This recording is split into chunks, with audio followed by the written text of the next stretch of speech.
Segunda, 8 da noite, a estudarmos, né? Sei que é uma tarefa difícil, mas eu queria animar vocês, lendo um versículo aqui que vai estar em Tiago 4:8, que vai falar assim, ó: aproxime-se de Deus e Ele se aproximará de vocês. É só a primeira parte desse versículo que ele traz um conceito que alguns chamam de lei da reciprocidade. Então existe, assim, você vê vários versículos que vai falar sobre isso, né? De Deus nos convidando a buscá-lo. Né? Jeremias 29:3 vai falar: buscar-me-eis e me achareis quando me buscardes de todo o coração. Então o fato de vocês darem esses passos, tomar esse esforço, é uma sede de Deus, é uma vontade de saber mais de Deus, de conhecer mais dele.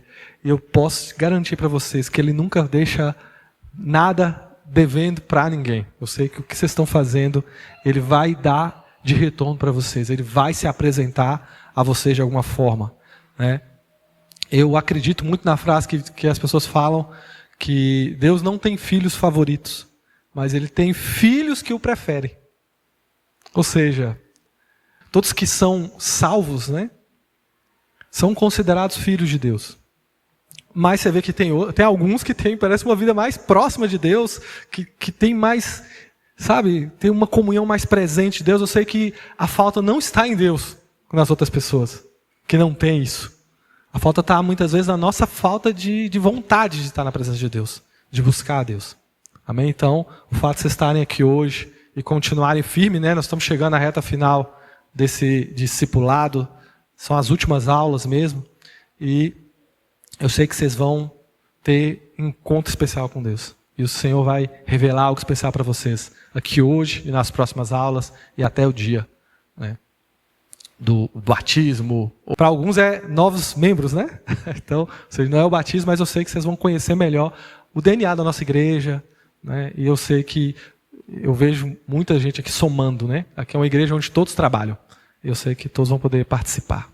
Então, o que nós vamos tratar hoje é sobre a paternidade de Deus versus orfandade espiritual. Amém?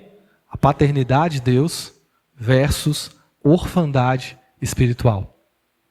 Gente, e eu vejo esse assunto como um dos assuntos mais básicos do cristianismo e um dos mais importantes. Por que essa figura é tão importante, gente? Porque a figura do pai, a figura paterna, como vou dizer, é a figura mais forte que nós temos para entender a nossa relação com Deus. Né? Entender quem Deus é. Gente, a Bíblia nos revela que Deus é o quê? Deus é Pai, mas tem uma coisa que todo mundo fala: Deus é amor. Deus é amor, certo? Quem nunca ouviu isso, gente? Deus é amor. E isso é o que, gente? Isso é um resumo do sentimento que mais é predominante dentro do nosso Deus e o que move as ações de Deus. Então Deus é movido pelo amor que Ele tem. Então parece que a gente vai ver na história, Ele agindo na história, mas todas as ações dele é baseado no amor que Ele tem pelo seu povo, né? No amor que Ele tem pelos seus filhos. A forma como Ele derrama esse amor em nós é através dessa relação de pai. Então ele quis se mostrar através dessa relação de pai, e através dessa relação que nós temos de pai, né, com o pai, ele derrama esse amor que Ele é sobre nós. Então tem um jeito dele fazer isso conosco. Então, e por que esse tema é tão importante, gente? Porque se a gente não souber se relacionar bem com o Deus Pai, o que nós corremos o risco de acontecer? De não conseguir usufruir da coisa mais fantástica que nós temos de Deus, né? Que Jesus conquistou na cruz por nós foi o quê? Foi a possibilidade da gente se relacionar com Deus. Um Deus Pai. Mas se a gente não consegue se relacionar com um Deus Pai, você perdeu a coisa mais importante. É tipo assim, é como se você tem um milhão na sua conta lá, irmão Célio. Só que você não tem a senha do cartão. E você não consegue acessar, e você passa os maiores perrengues, mas você está cheio de dinheiro na conta. Entendeu? Então, por que é tão importante nós conhecermos isso? Porque é um privilégio, um dos maiores privilégios que nós temos sobre nosso relacionamento com Deus. E outra coisa que eu queria falar para tentar exemplificar aí, gente, é que a revelação de Deus na história, ela foi progressiva. Ou seja, a humanidade, a Bíblia bonitinha do jeito que a gente tem aqui, né? Eu estou no meu computador e vocês têm aí na mão de vocês, do jeitinho que ela está aí, ela tem menos de 2000 anos. Só o livro de João, por exemplo, que a gente estuda aí todo final de semana, ele foi fechado no ano, eles falam entre 60 e, mais precisamente, eles acreditam no ano 90 depois de Cristo. Ou seja, só no ano 2090 que o livro de João vai entrar 2000 anos. Ou seja, tudo que você vai ver na Bíblia, a humanidade foi conhecendo de Deus aos poucos.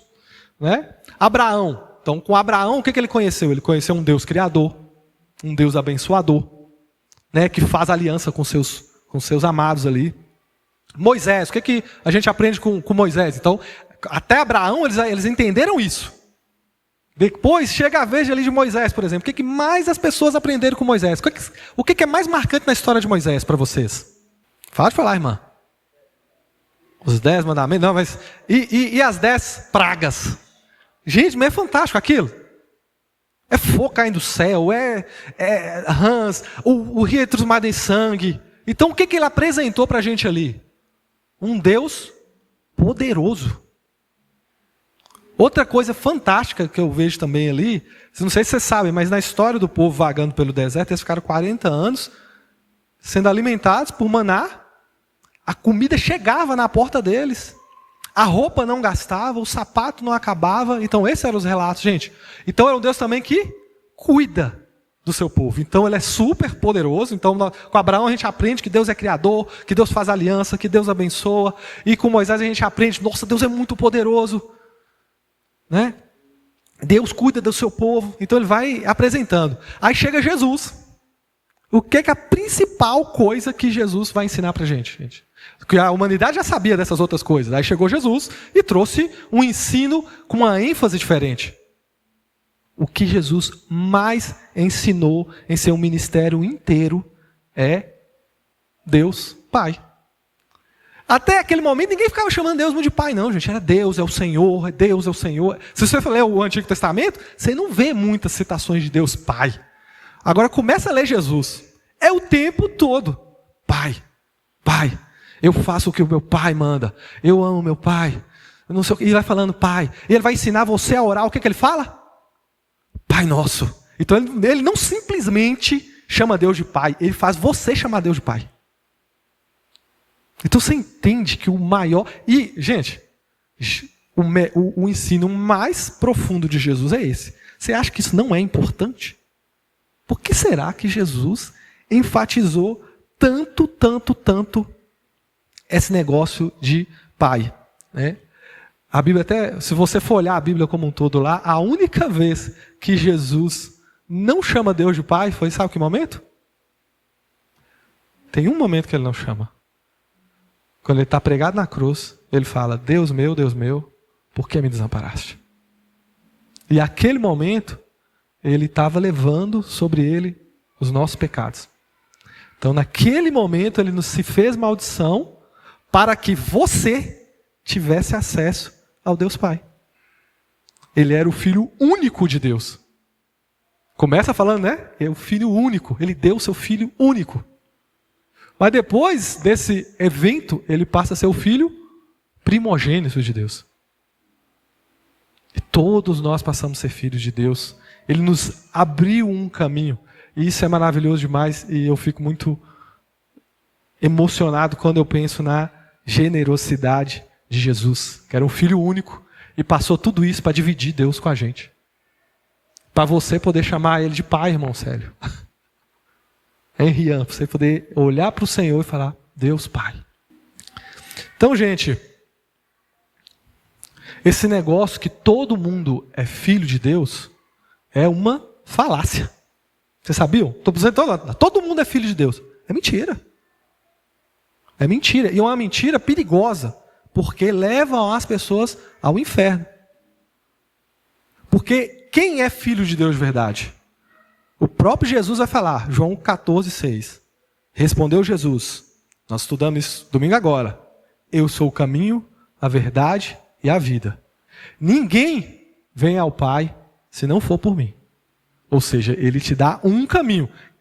Gente, tem muita gente que vai falar, todos os caminhos levam a Deus. Não, você pode servir a Deus do jeito que você quiser. Deus olha o seu coração. Não é verdade, gente. E essa mentira tem levado, essa relativização da verdade, tem levado muita gente para o inferno. Está levando muita gente para um lugar terrível, né? Quem não aceita a salvação e se submete ao senhorio de Jesus Cristo, não é considerado filho de Deus, gente. É considerado criatura de Deus. É amado por Deus, gente. Eu não estou falando que não é amado. É amado por Deus, mas não é filho. Porque para ser filho, está aqui Romanos 10, o apóstolo Paulo dá para a gente uma ideia de como nos tornar filhos de Deus. E se você não fez isso ainda, eu recomendo que você faça isso ainda hoje. Fala assim, ó. Se você declarar com a sua boca que o Senhor Jesus, que Jesus é o Senhor, e crer no seu coração que Deus o ressuscitou dos mortos, você será salvo. Pois é crendo no coração que você é declarado justo. E é declarando com a boca que você é salvo. Então, muitas vezes, quando a pastora faz um apelo, gente, quem quer se entregar a Jesus aqui, quem quer mudar a sua vida, e traz você aqui na frente, na verdade, ela está estimulando você a executar essa ação. A pregação foi feita, a fé entrou no seu coração, e ela tenta te fazer dar uma resposta para isso, para que esse milagre aconteça, para que você nasça no Espírito naquele momento. A sua boca confesse ao Senhor e você se torne um salvo. Amém? Você se torne um filho de Deus. Que é o que eu estou tentando desmistificar. É que muita gente vai falar por aí que todo mundo é filho de Deus. Não é. Infelizmente, todos somos amados por Deus. Toda a humanidade é amada por Deus. Mas nem todo mundo é filho. Tem que se sujeitar. Tem que passar pelo caminho que é Jesus. E se entregar ao senhorio de Jesus. Né? E Jesus, e o bom de Jesus, irmãos, que é assim, ó. Venha do jeito que você está, minha irmã. Do jeitinho que você está. Porque eu conheço, na minha vida toda, eu converso muito com meu sogro, ele tinha muito essa noção.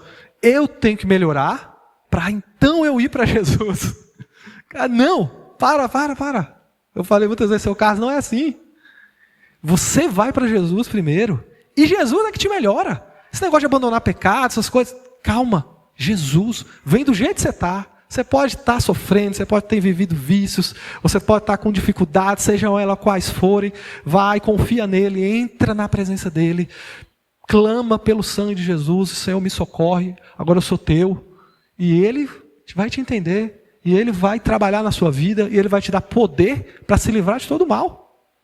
Não é? Você nunca vai se livrar sozinho dos pecados. Você nunca vai se livrar sozinho dos vícios. Você nunca vai se livrar sozinho da depressão. Você nunca vai se livrar sozinho de nada de ruim.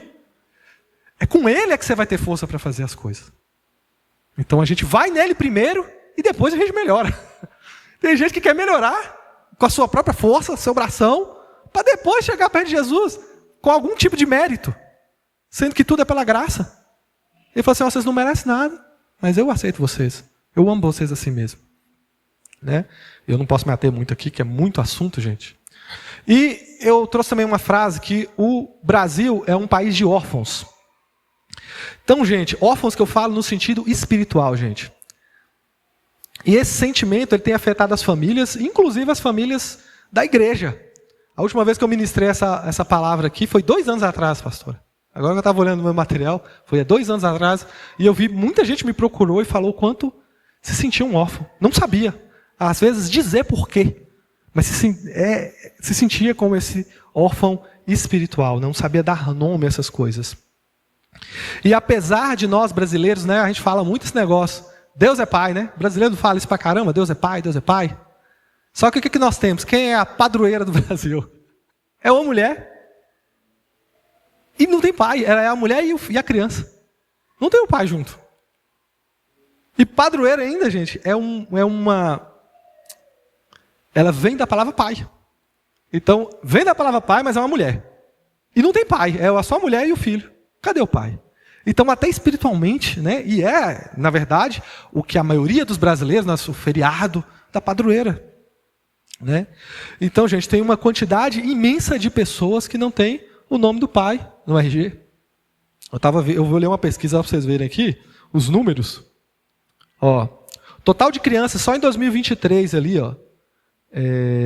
Só em 2023, total de crianças que não têm registro do nome do pai. Foram 1.614.232 nascimentos que a pessoa só tem o nome da mãe, não tem pai.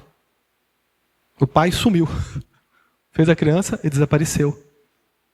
Fora os pais que são totalmente ausentes. Né? A figura masculina nos lares está cada dia mais enfraquecida. Né? São homens, às vezes, até divertidos, mas são irresponsáveis, ou então são violentos, ou são distantes demais. Né? Onde a mulher é a figura central de segurança da casa. Né? E fora os outros símbolos, né, gente? Se você for olhar ali na cultura, se você for começar a pensar os desenhos animados, as séries americanas, tudo que você está vendo, geralmente o homem é sempre um banana da casa.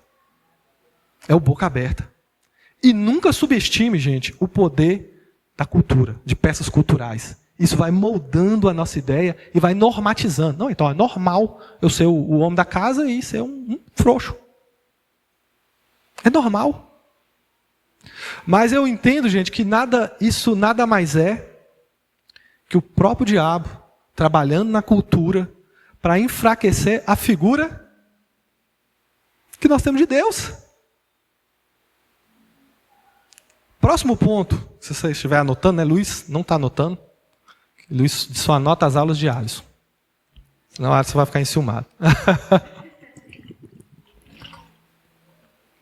Então, nota mental.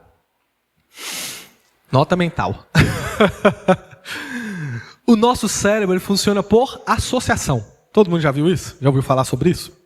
Isso é real, inclusive nessa parte, gente. As experiências boas ou ruins que você tiveram, as suas relações anteriores, você transfere para as relações atuais. Tá? Então, a forma como você viveu com seu pai e sua mãe daqui da Terra pode estar bagunçando a sua relação com o Pai do céu. Amém? Pode estar bagunçando. Um exemplo, gente, eu dei esse exemplo lá atrás. Vamos supor que o irmão Igor aqui vai abrir uma empresa. Então ele pega o opalão dele, torra no corpo, faz dinheiro com o opalão dele, junta as coisas dele, eles montam uma empresa e ele tem um sócio, né? Eu coloquei o nome do sócio aqui de Tibúrcio. E ele junta com o Tibúrcio. E aí o negócio está indo bem, daqui a pouco o Tibúrcio vai lá e você descobre que o Tibúrcio está roubando. E daqui a pouco o Tibúrcio, vaza e te deixa com as dívidas, o pessoal no seu pé, e a coisa gritando, e aí você passa anos tentando se resolver, aí você se restabelece. Aí, não, vou começar de novo, agora eu tenho surgiu um novo negócio, um novo sócio ali, outra coisa, uma oportunidade de ouro, mas aí você chega esse outro sócio, como é que é o seu nome? Tibúrcio. E não tem nada a ver com aquele outro lá, cara, eles não são nem parente, nem aderente. Você abre a sociedade? Associa, gente. É assim também na vida. Então, às vezes, você tem um pai que foi abusivo, batia, espancava. Às vezes, você teve um pai que abandonou, foi embora. Às vezes, você teve um pai que era distante, ele nunca ligava para suas coisas. E aí, você chega no ambiente de igreja, aí a pastora ali chega para você, vem cá, vamos orar para o pai. Aí você já congela, pai. Então, você já associa. Opa, pai. Aí você já começa a fazer essa associação. Então, eu vejo que é uma coisa muito... E é involuntário, gente. Eu não estou dizendo que a gente faz isso porque a gente quer. A gente faz isso porque é involuntário. É assim que o ser humano funciona. Né? Se você for pegar todos os teólogos especializados em família, igual a pastora Linde, o pastor Geraldo e outros, eles sempre vão falar que a primeira figura de Deus que uma criança tem é o pai. Então tem a Bia. A primeira figura de Deus que ela tem é você. Brito. Eu chamei só de Brito. Brito, A primeira figura de Deus que ele tem é você. Gente, quando ela fala com você, é o quê? É quase uma oração. Ou o tamanho dele, ou o tamanhozinho dela. Ela, pai, me dá isso. Pai, toma. Pai, eu tô com não sei o que, toma. Então ela está sempre trazendo orações praticamente. Entendeu? E se a gente errar, ou se erraram com a gente, porque tem muita gente que o pai errou com você. Mas Deus não erra. Deus não queria que isso acontecesse. Entende? E aí maculou a sua visão de Deus. E atrapalhou. E pode estar te atrapalhando agora. Pode estar te atrapalhando hoje. A sua relação com esse Deus Pai. Né? Deus ele tem um design para a família, sabe, gente? Ou seja, um desenho de funções. Né? Eu anotei aqui as principais que eu vejo aqui, que são 3 para cada ente da família. Primeiro é o pai. O pai ele tem a responsabilidade nesse design familiar de dar direção para o filho. O pai é o que olha ali o que o menino é bom, e como que eu vou investir ali para esse menino romper na vida, essa criança romper, esse jovem, essa moça, ela romper. É o pai que tem essa é a função sua. Dá limites. Quem conhece lugares onde a bandidagem reina? Geralmente é um lugar onde quase nenhuma criança tem pai. Esse dia eu estava lembrando, todo mundo. Você já viu naquele episódio Todo Mundo Odeia o Chris? Quando vai falar dos pais? O Julius era um dos únicos pais. E como é que era o bairro dele, gente? Era pura violência. E aquilo, gente, não era brincadeira. Aquilo era uma sátira da vida real do Chris Rock. E ele fala isso. Era aquilo mesmo. Era violência, era droga, parece bonitinho e engraçado na série, mas era real aquilo na vida dele. Vai nas favelas. Vê quantos pais você acha lá. Ou seja, o pai é o que define o limite. Quando não tem pai, o que acontece? Acabou o limite. A violência, abusos. Então, tudo começa a acontecer, porque o pai é que dá o limite, não tem limite. Segurança. Hoje nós estamos no país, ou no mundo, onde as pessoas não se sentem seguras. Todo mundo ansioso, está todo mundo com medo, está todo mundo apavorado com o que vai acontecer, crises de ansiedade. Os médicos batem o olho e olham e descobrem. Parece que a pessoa está dando um AVC. Ele vai, não, isso é ansiedade. Porque está toda hora chegando na mão deles. Nós estamos passando, o nosso país, por uma crise de paternidade. Porque nós, os pais terrenos, somos falhos demais. E aí nossos filhos estão sofrendo com isso. Nossos filhos sofrem com isso. Nós sofremos porque nossos pais falharam com a gente. E não é porque eles são ruins, tá, gente? Não é porque eles são ruins. Às vezes não tiveram. Eu sofri muito com isso. Eu tive um pai muito bom. Mas ele teve um pai horrível. Ele acordava às vezes de madrugada, um pai jogando balde de água fria nos filhos para bater, porque chegou bêbado e pronto. E via todo tipo de coisa ruim. Ele foi um pai maravilhoso. Mas eu sei que teve muitas faltas. E a gente vai chegar, se eu tiver tempo, eu vou falar mais sobre esse testemunho. A mãe, ela tem o dever de trabalhar os vínculos. Né? Então, pessoas às vezes que a mãe não está exercendo, tem dificuldade de afetividade, vínculo com as pessoas. A nutrição, ou seja, se come bem, se come mal, é a mãe. Organização, né, também vem da mãe. E um outro ente, que é a união do pai e da mãe, que é o casamento. Ou seja, se hoje nós temos problemas, essa explosão, dessa bagunça de sexualidade que a gente está vendo, né? As pessoas estão meio loucas com essa questão de sexualidade, certo? Em todas as áreas. O povo está inventando coisas e coisas agora com essa ideia. Mas antes disso veio uma onda de quê, gente? Divórcio. Quando eu era adolescente, criança, tinha divórcio? Tinha, mas era pouco. Hoje, basicamente, as pessoas já casam com a ideia. Assim, não, mas se não der certo, não casa. Vai divorciar. Ou os pais estão divorciados dentro de casa. E os filhos estão presenciando isso. Ou seja, antes desse problema que a gente vive hoje, essa bagunça da sexualidade, veio uma bagunça no casamento. A quebra da aliança, a bagunça, aquele... Então, isso que está sendo a herança dos problemas nos casamentos. A afetividade, as pessoas não têm, e o companheirismo.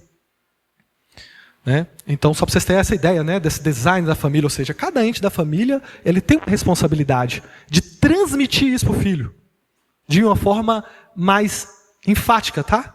Eu trouxe alguns exemplos, por exemplo, até para você se diagnosticar. Então tem pessoas que tiveram pais rigorosos e muito abusivos.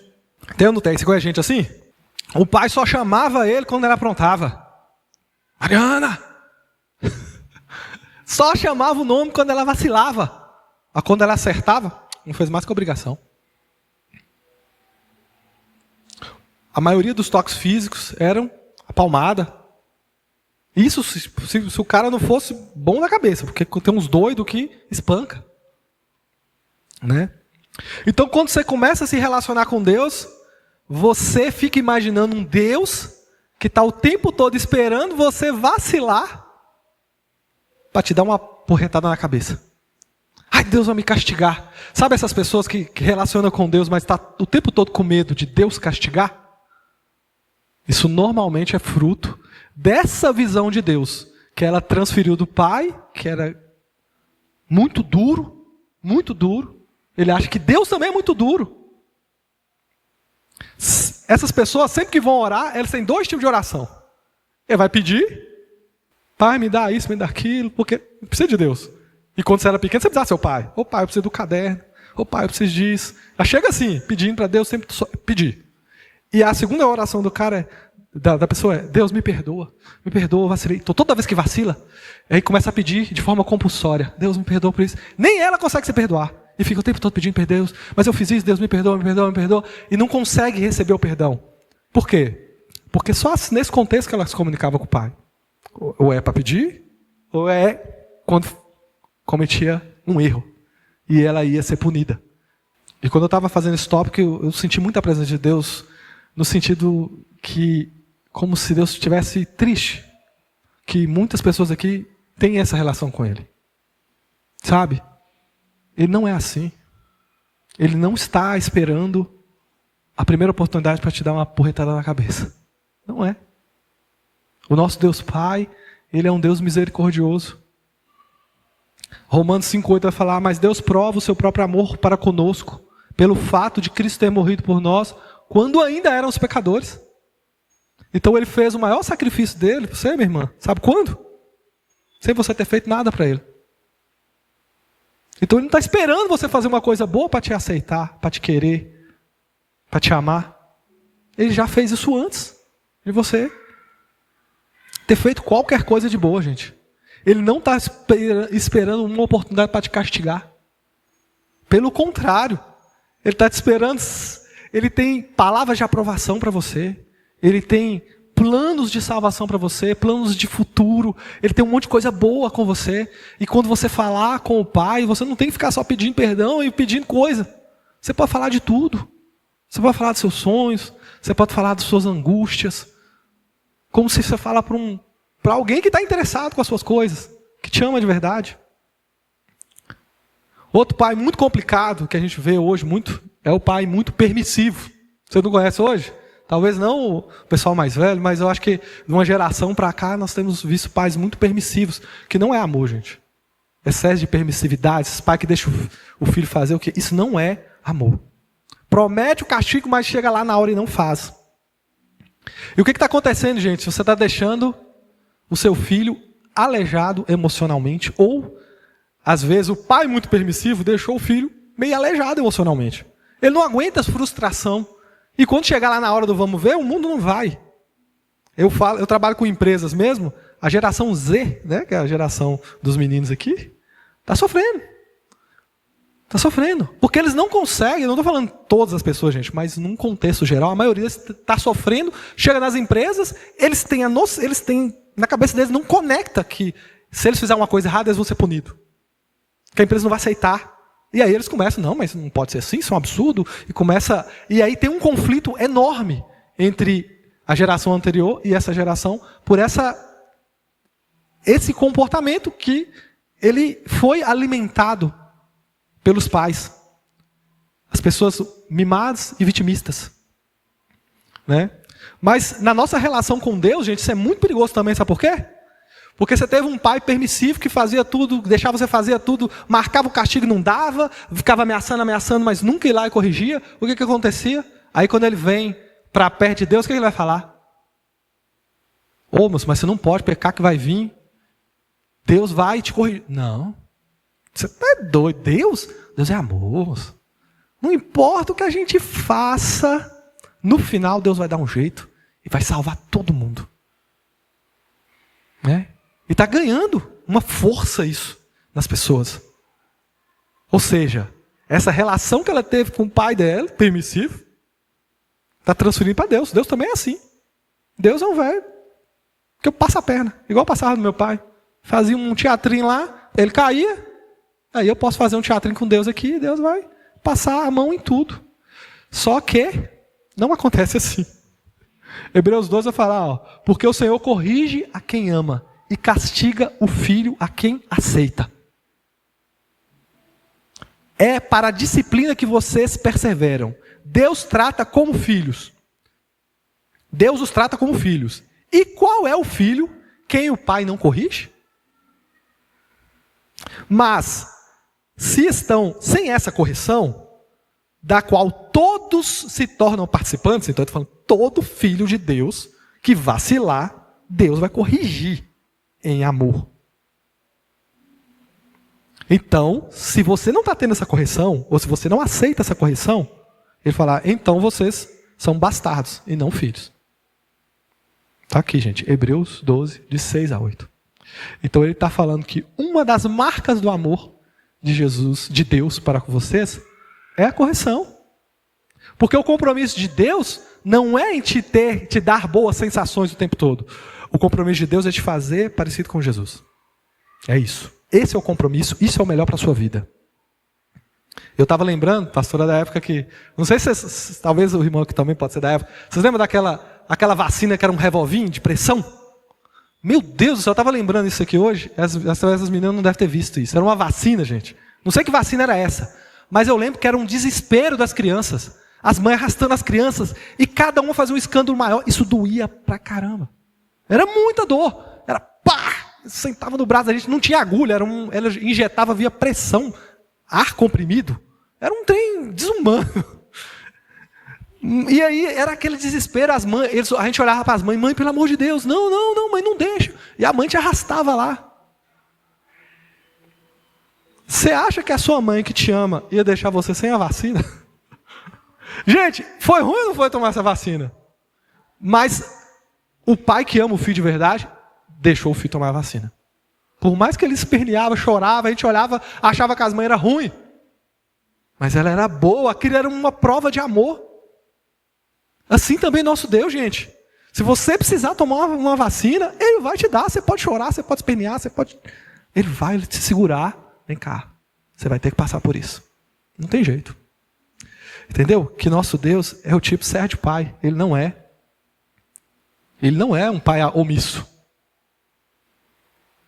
O outro tipo de pai que eu acho muito comum também é o pai distante ou ausente.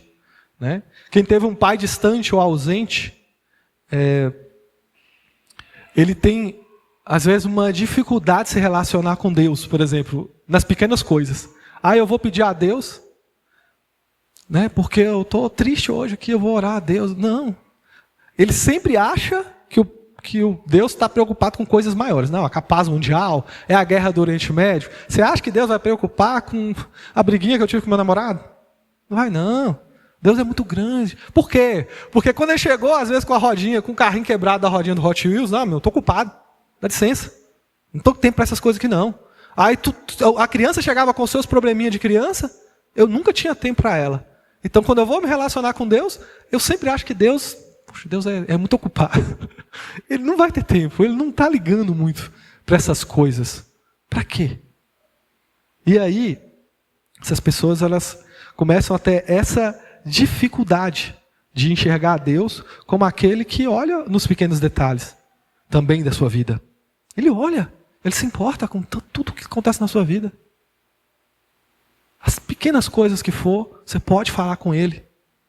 A sua oração ele pode ser completa, ele quer isso. Fala no Salmo 139:16, fala assim, ó, os teus olhos me viram, a minha substância ainda informe. E no teu livro foram escritos todos os meus dias. Cada um deles escrito e determinado, ainda quando nem um deles ainda existia. Então ele está falando de Deus olhando para você dentro do ventre da sua mãe, quando você ainda era um feto. E ele está falando aqui, ele tem um plano para a sua vida. Irmã Neuza. Ele tem um plano para a sua vida. Basta você querer viver esse plano. Você entende? Ele fala aqui, ele te observava, ele se interessava por você quando você ainda nem respirava aqui do lado de fora. E ele fala, eu tenho um plano escrito aqui, todos os seus dias, tudo que estava escrito, ele tem um desejo para a sua vida, para você viver. Só que a gente, às vezes, quer viver do nosso jeito, não está querendo viver do jeito que Deus quer que a gente viva. Né? Então, o pai omisso, o pai distante, o pai ausente, o pai que foi embora, o pai que não apareceu lá para assinar a certidão de nascimento, às vezes pode causar isso, né? Essa distância, essa desconexão da gente com o Pai Celestial. Então vocês entendem o perigo e a importância, o perigo da gente não enxergar Deus como pai do jeito certo, gente. Porque o problema é esse, a gente fala pai, mas é isso, você liga com seu pai. E conforme ele foi, você acha que Deus também vai ser. E aí você vai ter um monte de dificuldades para com Deus. Então a gente tem que começar a entender quem é Deus Pai de verdade. Quem é o Deus Pai de verdade? Abram agora as suas Bíblias. Chegamos no texto base. Lucas 15, gente. Lucas 15. Eu não vou ler o texto inteiro. Mas vou lendo aos poucos aqui. Vou explicando para vocês. Que a gente vai usar esse texto aqui como o Lucas 15. A partir do versículo 11. Que é a parábola do filho pródigo. Todo mundo conhece ali, né? A maioria da gente conhece de alguma forma a parábola do filho pródigo. E fala assim, Jesus continuou. Um homem tinha 2 filhos. Um mais jovem, e o mais jovem disse ao pai, quero a minha parte da herança. E dividiu entre eles os seus bens, né? Entre os filhos. Então, a primeira coisa, para aí um minutinho, eu vou lendo e vou explicando rapidamente. Então, essa solicitação, gente, primeira coisa, é uma grande desonra. Ou seja, o pai ainda estava vivo, e o filho chegou para o pai e falou assim, eu quero minha herança agora. Então, imagino o constrangimento que foi isso, né? E isso é uma marca da orfandade espiritual. O que é, gente? Uma desconexão familiar. Eu estou na minha família, mas eu não me sinto parte dessa família. Então eu já começo a agir baseado nisso. Né? Então há uma desconexão familiar que a gente consegue observar aí. 13, versículo 13. Alguns dias depois, o filho mais jovem arrumou as suas coisas e mudou para uma terra distante, onde desperdiçou tudo o que tinha por viver de forma desregrada. Outra coisa, né, o caminho da orfandade é um caminho de extremos. Então, primeiro, ele, igual eu falei para vocês, ele já era um cara desconectado, porque ele já chegou lá, não teve consideração pelo pai, pediu a herança. Então, você já vê uma pessoa desconectada. E agora ele vai extremar isso. A orfandade sempre vai fazer isso, né? Ele vai te extremar. Ele agora quer distância do pai. Então, ele pega aquela grana e vai embora. Eu quero sumir daqui agora, eu quero distância dessa família. Por quê? Porque ele olha todo o conjunto familiar como algo opressor. E ele quer a sua independência, gente. E o diabo ele faz isso o tempo todo com a humanidade. Ele nos engana com essa ideia de independência, gente. O que ele falou para Eva, gente, para enganar ela? Porque Deus sabe, no dia que você comer... A voz da serpente, gente. Porque Deus sabe. No dia em que vocês comerem, vos abrirão os olhos. E como Deus, sereis conhecedores do bem e do mal. Gente, Deus não ia todo dia lá para conversar com eles e ensinar eles. Então, nenhum processo natural, eles iam conhecer tudo, o bem e o mal, através de Deus. Só que o que o diabo ofereceu para eles? Uma estratégia. Seja independente, você não precisa de Deus, come essa fruta, você vai ser que nem Deus, você vai conhecer o bem e o mal, sem precisar de Deus. Então, ele te dá um atalho. Então, ele faz isso com esse filho pródigo, né? E quando saímos de forma antecipada, gente, a gente tem uma relação horrível com a herança. O que ele fez com a herança? Torrou tudo. Orfandade faz a gente perder as coisas que Deus tem para nós. Faz a gente destruir, dilacerar as bênçãos que Deus tem nas nossas vidas. Então, às vezes, Deus arrumou coisas boas para nós e daqui a pouco a gente destrói. Destrói nossos casamentos, Destrói as relações dos filhos que a gente recebeu de Deus. Destrói a relação com os amigos que Deus colocou na nossa vida. Então Deus vai colocando coisas, a gente vai destruindo. Deus vai colocando e vai destruindo. Por quê? Porque quem tem esse sentimento de orfandade, ele não consegue agir bem com a herança. Né? Tinha mais coisas para falar, mas vamos pular, que hoje nós temos muita coisa ainda. E eu não quero atrasar muito hoje vocês. 14, gente. E quando acabou o dinheiro, quando seu dinheiro acabou, uma grande fome se espalhou na terra e ele começou a passar necessidade. Convenceu um fazendeiro da região a empregá-lo. E esse homem mandou aos seus campos para cuidar de porcos. E, embora quisesse saciar a fome com as vagens dadas pelos porcos, ninguém lhe dava coisa alguma. Gente, aí fala assim, da situação do órfão, né? Que órfão espiritual tinha um pai, mas ele se sentia um órfão, ele não tinha conexão com o pai. O que aconteceu? Ele afunda cada vez mais. Porque talvez para nós, porcos, parece uma coisa normal, né? Uma fazenda de porco. Mas para um judeu, porco era um animal imundo, impuro. O cara nem chega a pé de porco. Até hoje, gente. Para ele é um animal impuro. Então, para um judeu que estava ouvindo isso, era um ter horrível. Só que o cara ia mais além. Ele ficou com vontade de comer a comida do porco. Então o cara estava numa situação afundada. Cada dia mais. E é isso que esse espírito de orfandade vai fazer conosco. Ele quer fazer com a gente. Ele quer nos levar cada dia mais fundo. Cada dia pior. Cada dia pior. Cada dia mais diferente, afastado do nosso Pai e do que Ele tem para nossas vidas. 17. Quando finalmente caiu em si, disse: até os empregados do meu pai têm comida com sobra, e eu estou aqui morrendo de fome. Vou retornar à casa do meu pai e dizer: pequei contra o céu diante do Senhor, e não sou mais digno de ser chamado seu filho. Por favor, me trata como empregado. E voltou para a casa do pai, e quando ainda lá de longe seu pai o viu, cheio de compaixão, correu, o abraçou e o beijou. Gente, esse versículo 20 eu acho é o mais lindo de todos. Porque você tem que entender a primeira coisa. O que é uma parábola? Eu poderia ter falado isso antes, mas eu esqueci. Uma parábola, gente, é como se fosse... Eu gosto desse exemplo. É como se fosse a maquete desse prédio. A maquete é o prédio? Não. Mas ele te mostra mais ou menos como que o prédio vai ficar, certo? A parábola, ela está mostrando uma verdade sobre o reino de Deus, mas de forma palatável, que a gente consiga entender. Então, uma história de um pai e de um filho, o filho peca, e o pai, quando vê esse filho, corre para esse filho, abraça e beija. Sabe quem é esse pai que ele está falando, gente? É Deus. Então, a parábola é a maquete. Deus é o prédio. Entendeu? Então, na verdade, é assim que Deus faz com você. É assim que Ele quer fazer com você. Gente, o menino só esboçou. O menino tinha chegado a pedir perdão. Mas ele corre em direção a esse menino.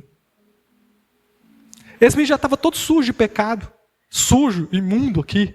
Ele beija esse menino, ele pula no pescoço, ele abraça, ele vai nesse menino e ele beija. Então é uma coisa linda você pensar que o perdão de Deus às vezes precede o nosso arrependimento. Porque aquele menino não estava lá porque deu tudo errado para ele, por isso que ele voltou. Mas o pai é tão amoroso que ele foi lá, abraçou esse menino e beijou. Né? Ele fala em Romanos 8, né? Deus prova o seu amor para conosco ao enviar Cristo para morrer quando nós ainda éramos pecadores. Então, mesmo que a gente não mereça, vocês têm um pai que está esperando vocês para correr, para abraçar vocês, né? Para dar carinho para vocês. Sempre que eu falei lá atrás, gente, tem gente que tem essa visão de Deus, está esperando a primeira oportunidade para sentar o cacete, para meter um castigo. Não é verdade. Nosso Deus fala, né? Pois a misericórdia do Senhor se renova toda manhã. Nosso Deus é tardio em irar-se. Não quer dizer que Ele não se ira, gente. Mas Ele demora. Ele olha para você, Ele te dá tempo. Ele fala com você, muda, volta para cá, volta para mim. Ele está falando com você, está te dando tempo. A justiça vem, porque Ele também é justo. Mas a característica maior dele, a gente pode ver esse amor, essa paciência, essa misericórdia. 21. E o filho diz: pai, pequei contra o céu e diante do Senhor, e já não sou digno de ser chamado seu filho. 22. O pai, no entanto, disse aos servos: depressa, tragam a melhor roupa da casa e vistam nele. Coloque-lhe um anel no dedo e sandálias nos pés, matem o novilho gordo. Faremos um banquete, celebraremos, pois esse meu filho estava morto e voltou à vida. Estava perdido e foi achado. Então, gente, o que é essa melhor roupa, gente? Em Apocalipse, vai falar sobre roupa também. A roupa que nós vamos vestir. No casamento do Cordeiro ele fala, e ele recebeu um vestido de linho puro e branco. Porque o linho fino representa os atos de justiça dos santos. Então ele vai falar que esse pai colocou a melhor roupa. Ou seja, ele colocou uma roupa de justiça. Então nós somos justificados pelo sangue de Jesus. Ou seja, a gente não era justo, mas por causa da justiça de Jesus, Deus nos te enxerga como uma pessoa justa. Por causa de Jesus, ele te enxerga, nossa, essa menina é perfeita. Ela não tem falha nela. Porque ela está enxergando através do sangue de Jesus. Por mais que ela peque. Mas o Senhor, ele tem um olhar diferenciado. O que mais que ele fala, gente? Um anel no dedo. Naquela época, o anel no dedo era uma espécie de procuração. Ou seja, o anel selava aquelas cartas, né, romanas, pingava a cera, ele vinha com o anelzinho, clac. Aquilo é como se fosse assinatura. Ou então, para aquele menino que já tinha aprontado aquilo, ele deu uma procuração. Cara, você me representa. Então, para nós também é assim. Você é um representante de Deus onde é que você for. Se você é um filho de Deus de verdade, sei lá na sua empresa, irmão Célio, você é um representante de Deus. Quando você entrar em qualquer cliente aí, você tem que pensar, cara, eu represento Deus. Eu não posso agir de qualquer maneira. Eu não posso fazer qualquer coisa. Ou seja, Deus confiou em mim. Será que eu vou quebrar essa confiança? Né? E sandálias nos pés, gente. Então é outra característica do filho. Porque naquela época só o escravo andava descalço. Os filhos não. Ele não aceitou que o filho dele nem terminasse de chegar na rua descalço.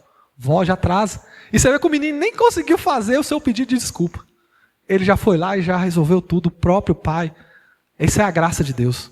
Ele vai lá, através do Espírito Santo, através da obra que Cristo fez e resolve todas as situações. Né? E por isso que a gente não tem que se preocupar em melhorar. Esse menino não tinha melhorado, não, gente. Ele foi melhorado pelo pai. Ele não tinha melhorado. Então por isso a gente não tem que ter essa ilusão que a gente vai melhorar para depois ir para Deus. Não tenha. Vá para Deus, que Ele te melhora. Enquanto isso, o filho mais velho trabalhava no campo. Na volta para casa, ouviu as danças e perguntou aos servos, o que está acontecendo? E o pai respondeu, seu irmão voltou. E o pai não, o servo respondeu, seu irmão voltou. E seu pai matou o novilho gordo, pois ele voltou são e salvo. O irmão mais velho irou-se e não quis entrar. Saiu, e o pai saiu e insistiu com o filho. Mas ele respondeu, todos esses anos eu tenho trabalhado como um escravo para o Senhor. E nunca te recusei a te obedecer às suas ordens. E o Senhor nunca me deu nem mesmo um cabrito para festejar com os meus amigos.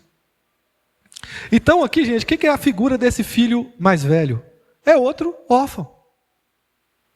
Por quê? Porque ele trabalhava para o pai, mas ele se sentia o quê? Um escravo. Ele não sentia filho. Ele estava reclamando salário, sendo que ele era dono da empresa toda. Eu quero meu salário, eu quero meu cabrito. Mas ele era dono de tudo.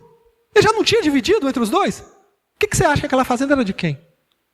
Era dele. O outro já tinha torrado a herança.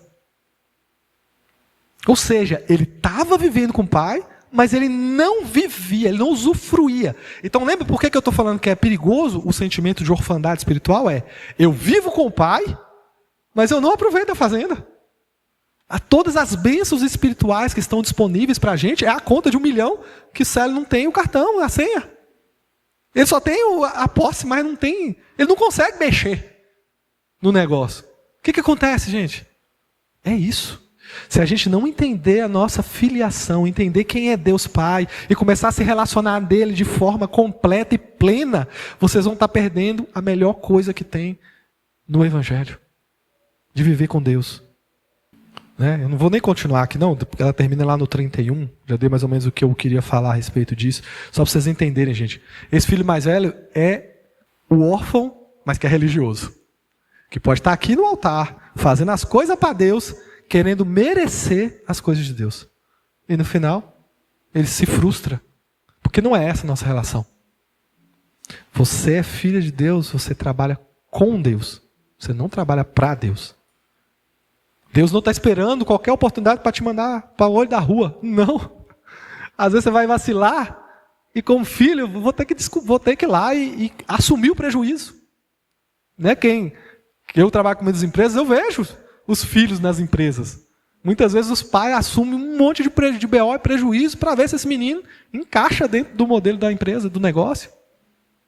E ele erra 1, 2, 3, 4, 50 vezes, mas está lá.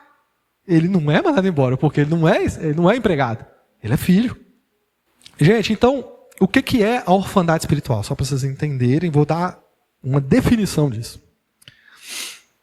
Então, a orfandade espiritual ele pode ser duas coisas. Ele pode ser uma condição, você é mesmo órfão espiritual, ou ele pode ser uma mentalidade que você está vivendo. Ou seja, eu não sou mais órfão, mas a minha mente age como se eu fosse.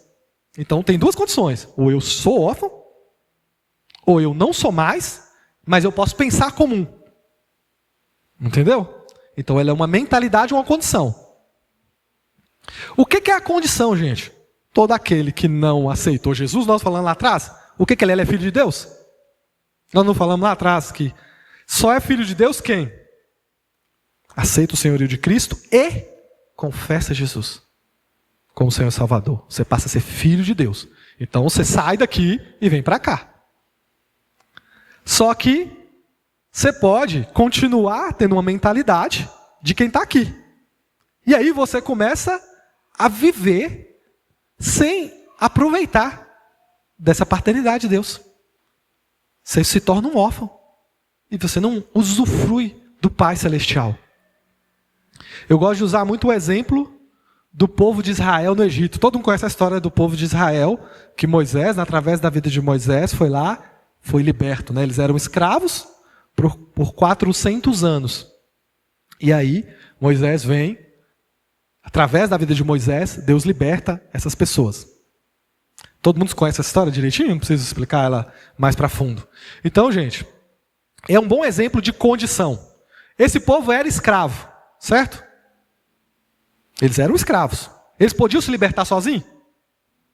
Não. Tanto é que teve que vir um livre, que Moisés, apesar de ser israelita, ele era livre. Ele era filho adotivo da filha do faraó. Ele era um príncipe. E Jesus, nós podíamos nos libertar do poder do pecado? Não. A gente era escravo do pecado. Só que quando Jesus veio, 100% homem. Ele se fez homem, mas ele era filho de quem? De Deus, ele era um príncipe. Você vê que Moisés é uma figura de Cristo. E está aqui Romanos, né? Mas graças a Deus, porque outrora escravos do pecado, contudo viestes a obedecer de coração à forma de doutrina como fostes entregues. E uma vez libertos do pecado, fostes feitos servos da justiça. Então, ele falando que a gente foi liberto dessa vida de pecado. Ou seja, a gente saiu dessa condição. Por isso que a gente tem que até se policiar muitas vezes. Porque a gente, não, eu sou um pecador. Não, calma. Você era um pecador. Agora você é um filho de Deus, se você aceitou Jesus. Eu peco, mas a minha função principal é pecar? Porque quando eu falo eu sou um pecador, ou seja, a minha função é pecar. Antigamente eu poderia ser um pecador que tentava fazer coisas boas para Deus, para tentar merecer alguma coisa de Deus. Hoje não, eu sou um filho de Deus que peco. Mas a minha função principal não é ser um pecador. A gente é transformado. Quando fala de transformação, ou seja, você era uma coisa e passou a ser outra. Entendeu? E eu não estou falando que a gente não peca, gente. Mas estou falando que a gente não tem que assumir essa identidade de pecador. A nossa principal identidade é filho de Deus. Enquanto a gente vai no mundo, a gente vai pecar. Mas eu não nasci para isso mais. Eu nasci para uma nova vida. Eu sou diferente. Né? Gente, e aí, só para resumir a história. Então o povo ficou 400 anos escravo. E rapidinho, eles foram libertos. Fala que as 10 pragas, toda aquela coisa, abriu o Mar Vermelho. Diz que foi por volta de 2 a 3 meses. Tudo aconteceu. Para 400 anos, 3 meses você ficar livre? Tá bom, não tá? Assim também, quando a gente se converte, a gente sai da condição e passa a ser filho de Deus. Não é rápido? Você só tem que confessar Jesus, querer no coração confessar. Você passa a ser um filho de Deus, não é? É rápido. Só que o povo ficou quantos anos vagando no deserto? Vocês sabem? Ficaram 40 anos vagando no deserto. Por quê, gente? Porque eles saíram da escravidão, eram livres, mas a cabeça deles era de escravo. Eles reclamavam, eles murmuravam, eles faziam rebelião, eles faziam não sei o quê. Então, Deus ficou 40 anos tratando com eles, para eles... Você ia falar alguma coisa, mano? Eu vi um barulhinho. Eles ficaram 40 anos tratando com esse povo, então, ou seja, para tirar o povo do Egito foi 3 meses. Para tirar o Egito do povo, foi 40 anos de trabalho de Deus, para eles terem acesso à terra prometida. Você entendeu que às vezes mudar a nossa mente é muito mais difícil? Da mentalidade às vezes é mais difícil que sair da condição? Por que esse assunto é tão importante, gente? Porque nós vamos lutar contra isso o tempo todo. Porque o diabo vai o tempo todo jogar na sua cabeça coisas para tirar essa filiação de você. Para você não conseguir entender que você é um filho de Deus. Como eu falei, né, a principal revelação de Jesus para a nossa vida é: você é um filho de Deus. Essa foi a principal revelação. Né? O maior ataque que o diabo tem é contra a nossa filiação, gente. Ele quer te manter. Se ele não conseguir te manter como um órfão, ou seja, você nunca aceitar Jesus, você nunca sair da condição de escravo, ele vai fazer de tudo para você nunca se converter. Mas, se você se converter, aí o que ele vai fazer? Ele vai fazer de tudo para você continuar com a mentalidade de escravo. Ele não vai permitir, ele não vai deixar você em paz. Ele vai tentar pelo menos te manter com a mentalidade errada. Né? O que os líderes religiosos quiseram crucificar Jesus, gente? Porque Jesus falava que era filho de Deus. Aquilo para eles era blasfêmia. Aquilo que levou aqueles homens a crucificar Jesus. Eles ficavam revoltados. Ou seja, o diabo não importa que você tenha uma relação com a divindade. Mas se você tiver uma relação com o Pai, aí ele vai ficar raivoso. Ele vai querer atuar, ele vai espernear. Gente, o evangelista João, ele vai nos dar... Ó, você vê como que o negócio é claro e é para esse tempo agora. Ele vai falar como que a gente faz para descobrir quem é o anticristo. Quem já ouviu falar no anticristo? Quem que é o anticristo, gente? É o 666. Como é que é? É o chip. É o bode preto, não sei do que. Gente, sabe o que o evangelista João, na sua primeira carta de João, ele vai falar? Ó, quem é o mentiroso, senão aquele que nega Jesus Cristo? Este é o anticristo. Ele vai falar isso. Este é o anticristo. O que nega o Pai e o Filho. Então, o trabalho do anticristo vai ser muito mais reconhecido quando aquele que tenta minar a nossa filiação. Aquele que nega Jesus e o Pai. Ele não quer essa conexão de pai e filho. Que Deus quer ter com a gente. Essa conexão real, gente. Essa conexão que, infelizmente, ela foi maculada, às vezes, pelos nossos pais. Ela foi maculada. Nós, às vezes, como pai, estamos maculando os nossos filhos. A gente tem que tomar muito cuidado com isso. Ele quer travar, ele quer atrapalhar isso. Porque o dia que você estiver plenamente vivendo como um filho de Deus, aí as coisas mudam. Aí sua vida vai florescer de uma forma diferente. E aí muitas coisas vão fazer sentido. E aí muita coisa vai prosperar na sua vida com relação a isso. Que a partir de agora, gente, o que nós vamos ver? Talvez eu vou precisar de mais uma aulinha. Vocês aguentam mais uma? Na semana que vem? Aí o importante é vocês virem, tá? Mas assim, gente, o que eu vou falar agora? O próximo tópico nosso vai ser diagnóstico. Ou seja, eu vou começar a falar coisas para tentar ver se você sente isso. Então, ó, se você sente isso, e se você pensa normalmente assim, provavelmente você está sendo atacado por uma mentalidade de orfandade. Eu já falei alguns sintomas do seu tipo de oração, por exemplo. Ali já dá para dar um contexto. Então, se você já se identificou, provavelmente você vai ter que lutar contra isso. Contra essa visão de orfandade espiritual. Provavelmente, infelizmente, por conta da relação paterna que a gente teve, e não estou falando que seus pais são ruins, gente. Tá? Às vezes ele não teve. E por isso ele não soube te passar. Tá? Nunca quero que você ponha culpa no seu pai biológico por causa disso. Mas você tem que se resolver com Deus. Agora é você e Deus. Amém? Então nós vamos trabalhar agora a ideia do diagnóstico. Quais são os sintomas? Como que eu vou poder... Como, através dessa próxima aula, você vai tentar entender se cara, eu tenho sim. Realmente eu tenho esse problema. Eu acho que eu já tenho. Eu já vi que alguns aqui já acham que tem. Mas nós vamos confirmar isso. E nós vamos passar algumas coisas que vocês precisam fazer para sair fora disso. Amém? Assim, ó, eu vou primeiro identificar que eu tenho. E aí agora eu vou falar assim, ó, beleza, passo 1. Você vai ter que fazer isso. Passo 2. Passo 3. Passo 4. Até a gente chegar nessa condição e se libertar dessa condição ou dessa mentalidade, gente. Porque tem muita gente que já aceitou a Cristo. Mas se você está sofrendo com isso, você é igual o povo no deserto. Você já é livre, mas você está vivendo como escravo. E se você ainda não fez a sua decisão por Cristo, você está nessa condição de escravo. Você não é filho de Deus ainda. Você precisa fazer a sua decisão por Cristo.